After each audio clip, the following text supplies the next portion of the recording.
Okay, so a little thought for today. I don't get to record as many of these as I would like because very busy at the moment with the podcast and everything.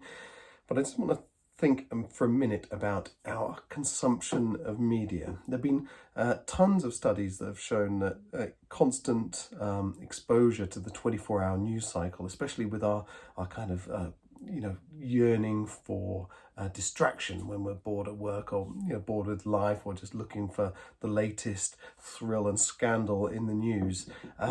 We're addicted to this constant stream of negative news, and loads of studies have shown that it can have a detrimental effect on our mental well-being.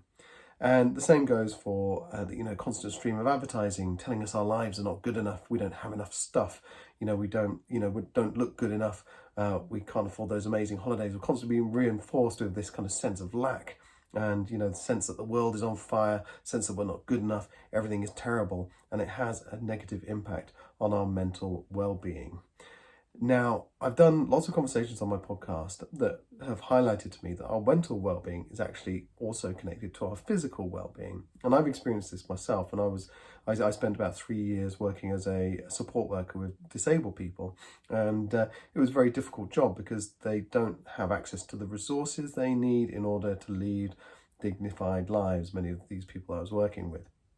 And I found that very stressful, and I started getting this mysterious stomach problem that the doctors couldn't put their finger on. And it was all connected to stress. My emotional well-being was connected to my physical well-being. And we know people get headaches, migraines, lots of people get neck aches. The whole Alexander technique is based on stress, and where you hold stress, people get bad backs.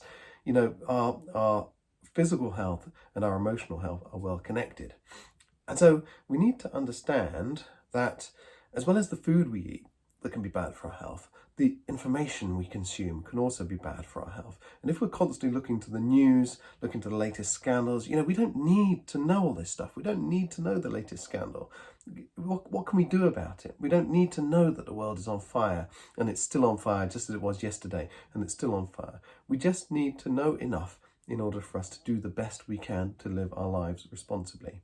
But this constant feeding ourselves of this kind of junk of negativity through the media, through social media, through Instagram, Twitter, through the news websites, it's not good for our physical health, our mental health, and our general overall well-being. So choose wisely the diet of that which you can consume, and if you can, consume less, and instead focus on much more of a creative, expansive way to procrastinate if you have to.